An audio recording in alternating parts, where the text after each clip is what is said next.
সালাউদ্দিন সিফাত, কিছু প্রশ্ন আপনাকে আমি এখন করব, যে প্রশ্নগুলো আসলে আমার নয়, সাধারণ মানুষের।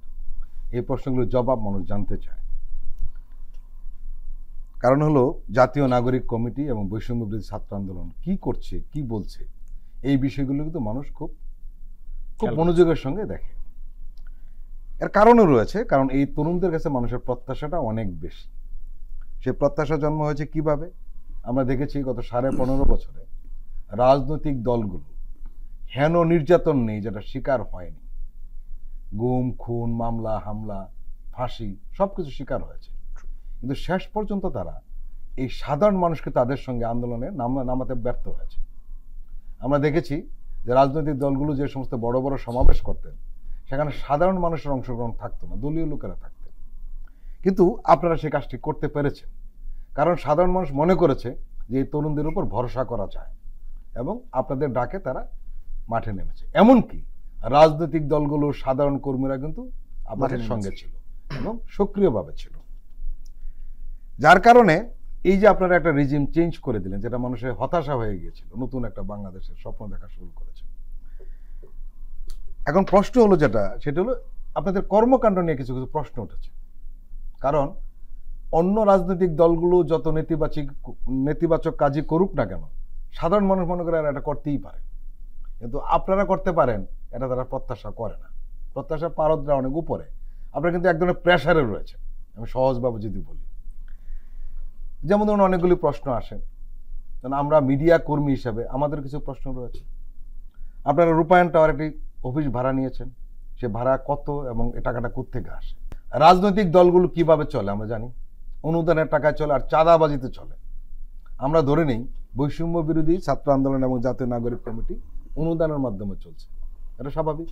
আপনারা কার কাছ থেকে কত টাকা অনুদান নেন প্রকাশ করে দিন, এবং আপনারা এমন কিছু লোকের অনুদান নিয়েছেন যেটা সবাই জেনেছে, আপনারা গোপন রাখেননি, তারা ছিল স্বৈরাচারের দোষর। এটা কেন ঘটলো? আরেকটি প্রশ্ন, সেটা হলো আপনাদের এই অফিসে এমন কিছু লোক যাতায়াত করে যাদেরকে আমরা চিনি, আপনারা তরুণ কারণে হয়তো তাদের সাথে তাদের পেছনের ব্যাকগ্রাউন্ডটা জানেন না, আমরা জানি এরা বিধ্বংসী রীতিমতো। সেটা আপনাদের তারা সৌভাগ্য কেন, কিন্তু তারা আপনাদের সাথে মেশার চেষ্টা করছে। আপনারা যদি এই কাজগুলি প্রকাশ্যে করেন তাহলে একটা লাভ আছে, কিন্তু অন্য একটা দিক আছে। সেটা হলো কি, রাজনৈতিক দল, প্রচলিত রাজনৈতিক দলগুলো কিন্তু একজনের চাপে পড়ে যাবে। তাদেরকে প্রকাশ করতে হবে তাদের এই বড় সমাবেশ কিভাবে হলো, কারা অনুদান দিল, কার কাছ থেকে তারা টাকা নিল। আমার প্রশ্ন হলো, আপনারা কি এই কাজগুলি করবেন? প্রথমত হচ্ছে আমাদের জাতীয় নাগরিক কমিটি এখনো পলিটিক্যাল কোনো পার্টি হয়ে ওঠে নাই, এটা একটা সিভিল পলিটিক্যাল প্ল্যাটফর্ম। তো এই প্ল্যাটফর্মে আমরা যেটা করি, আমাদের একটা ডিস্টিংক্ট ফাইন্যান্সিয়াল পলিসি আছে, যে আমরা কিভাবে আমাদের নিজেদের দৈনন্দিন যে কার্যক্রম সেগুলো কিভাবে পরিচালনা করব। তো সেক্ষেত্রে যেমন ধরেন আমি আপনার এখানে আজকে টকশোতে এসেছি, তো এখানে টকশো প্রত্যেকটা টেলিভিশনই টকশোর পরে একটা সম্মানী দেওয়া হয়।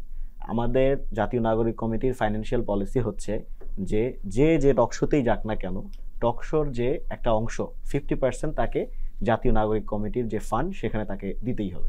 আমি যত টাকাই পাই তার একটা 50% আমাকে ওখানে দিতে হচ্ছে। এভাবে আবার প্রত্যেকটা সদস্যের কিন্তু নির্দিষ্ট একটা সমপরিমাণ নিজেদের একটা চাঁদা আছে, প্রত্যেকটা সদস্য সে চাঁদাটা দিতে হয় পার মান্থ তাদেরকে। এইটা একটা। আবার ধরেন আমরা যখন কখনো কোনো এজেন্ডা ভিত্তিক প্রোগ্রাম করি, ফর এক্সাম্পল কিছুদিন আগে আমাদের সুপ্রিম কোর্ট উইংয়ে নতুন রাজনৈতিক বন্দোবস্ত নিয়ে একটি সেমিনার হয়েছে। সেই সেমিনারে আমাদের যে সকল সুপ্রিম কোর্ট উইংয়ের আইনজীবীরা আছেন, তারা একটা অংশ, বড় একটা অংশ তারা বিয়ার করেছেন, নিজেদের যে আয়, নিজেদের যে পারিশ্রমিক, সেখান থেকে তারা তাদের মতো করে বিয়ার করেছেন।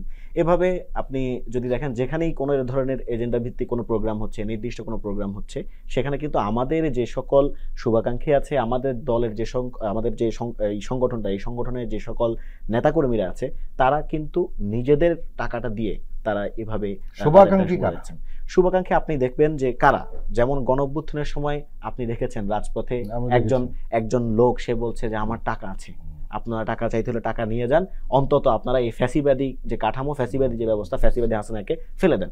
এরকম অনেক শুভাকাঙ্ক্ষী আছেন যারা হচ্ছেন আমাদের এই একটা নতুন বাংলাদেশ চান, নতুন বাংলাদেশ বিনিময় করতে চান। সেই নতুন বাংলাদেশ বিনিময়ের পক্ষে কেবলমাত্র যে অর্থ দিয়ে ব্যাপারটা তেমন না। কারো একটা, ফর এক্সাম্পল, কারো যদি মনে হয় যে আমার এখন একটা পেপার দেওয়ার প্রয়োজন বা এক বক্স খাতা কিনে দেই আমি, তারা সেটাও দিচ্ছেন এরকম। সো যারাই বেসিক্যালি ফ্যাসিবাদী ব্যবস্থার বিলোপ চেয়েছেন, তারা নিজেদের শুভাকাঙ্ক্ষী হিসাবে, আমাদের শুভাকাঙ্ক্ষী হিসাবে তারা নতুন বাংলাদেশ বিনির্মাণের জন্য তারা আমাদেরকে তাদের জায়গা থেকে তারা যতটুকু সম্ভব তারা হেল্পটা করছেন। এভাবেই কিন্তু আমরা জাতীয় নাগরিক কমিটিটা চলছে। আরেকটা কথা আপনি যেটা বলছেন যে জাতীয় নাগরিক কমিটির অফিসে অনেক বিধ্বংসী লোক আসছে বা এই ধরনের কথাবার্তা, তো এই ক্ষেত্রে আমরা জনগণকে সবসময় বিশ্বাস করতে চাই, জনগণকে ট্রাস্ট করতে চাই। জনগণ যখন আমাদের যে ভুল হবে না ব্যাপারটা এরকম না, বাংলাদেশের বড় বড় রাজনৈতিক দলের ভুল হচ্ছে, বাংলাদেশ মানুষ মাত্রই তো ভুল। তো এখন যখনই এই ধরনের কোনো ভুল হবে, জনগণ যদি আমাদেরকে ধরিয়ে দেয়, সাধারণত বাংলাদেশের রাজনৈতিক দলগুলোর মধ্যে ওই শুধরানোর কালচারটা নাই। আমরা নিজেদের ভুলকে স্বীকার করব এবং ভুলটাকে স্বীকার করে আমরা নিজেদেরকে পরিবর্তন করতে আমরা রাজি আছি। আপনি দেখবেন যে জাতীয় নাগরিক কমিটি ইতিপূর্বেও কিছু সদস্য হয়তো পুরনো বন্দোবস্তের বা ফ্যাসিবাদীদের সাথে তাদের সংযোগ ছিল বলে আমাদেরকে জনগণের পক্ষ থেকে জানানো হয়েছে, আমরা কিন্তু তাদের বিরুদ্ধে তড়িৎ ব্যবস্থা নিয়েছি।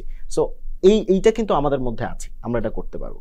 আর আরেকটা বিষয় যেটা অ্যাডভোকেট রাজাকি সাহেব বলেছিলেন, তার কথা থেকে আমি ধার করে বলতে চাই যে আসলে আমরা মার্কেটিং যতটুকু না, এটাকে আমরা মার্কেটিং লিডারশিপ বলছি না, এটাকে আমরা বলছি ইন্সপায়ারিং লিডারশিপ। আমাদের জায়গা থেকে আমরা লিডারশিপকে ইন্সপায়ার করছি, তরুণদের যারা আছে তরুণদের নেতৃত্বকে ইন্সপায়ার করছি। আর জনসমর্থনে যদি প্রশ্নটা বলতে চাই, জনসমর্থন এই তরুণদের পক্ষে আছে। জনসমর্থন যে আমাদের পক্ষে আছে সেটা আপনি দেখেছেন 5ই আগস্টে, 4ই আগস্টে যখন ঢাকার জনগণ রাজপথে নেমে এসেছিল এই তরুণদের ডাকে। এবং শুধু এখন ওই সময় 5ই আগস্ট না, আপনি যদি এখন ফেসবুকে সোশ্যাল মিডিয়াতে আপনি দেখেন, ব্রাউজ করেন, সেখানে কিন্তু আপনি দেখতে পাবেন যে জনগণ জুলাই প্রক্লেমেশনের প্রশ্নে, নতুন সংবিধানের প্রশ্নে, নতুন রাজনৈতিক বন্দোবস্তের প্রশ্নে তারা কিন্তু আমাদেরকে ভরসা করছে, আমাদেরকে একটা আশা ভরসার একটা জায়গা হিসেবে কিন্তু তারা স্বীকৃতি দিচ্ছে। ফলে জনগণের এই যে ইয়াটা আছে আর সমর্থনটা আছে। আরেকটা যেটা, ফ্যাসিবাদী যারা আছে তারা কি ভোট বা নির্বাচনে তারা অংশগ্রহণ করতে পারবে কিনা বা তাদের ইয়াটা কি, আমি স্পষ্ট ভাষায় বলতে চাই, বিভিন্ন এনজিও, বিভিন্ন সুশীল সমাজ, দেশি বিদেশি সংস্থা তারা চেষ্টা করছে আওয়ামী লীগকে পুনর্বাসন করার। তারা চেষ্টা করছে আওয়ামী লীগ, পতিত ফ্যাসিবাদী লীগ, তারা যাতে ভোটে অংশগ্রহণ করতে পারে, নির্বাচনে দাঁড়াতে পারে। আমরা স্পষ্ট ভাষায় বলতে চাই যে আমাদের এই অভ্যুত্থানটা কোনো দেশি বা বিদেশি সংস্থার মদদে অনুষ্ঠিত হয় নাই, বরং আমাদের দেশের মানুষজন নিজেদের বুকের তাজা রক্ত ঢেলে দিয়ে এই অভ্যুত্থানটা সংগঠিত করেছে। ফলে বিদেশি কোনো শক্তির প্রেসক্রিপশনে কিংবা সুশীল সমাজ কোনো শক্তির প্রেসক্রিপশনে আমাদের এখানে কোনো পতিত ফ্যাসিবাদী বাকশালী লীগকে আমরা আর পুনর্বাসিত হতে দেব।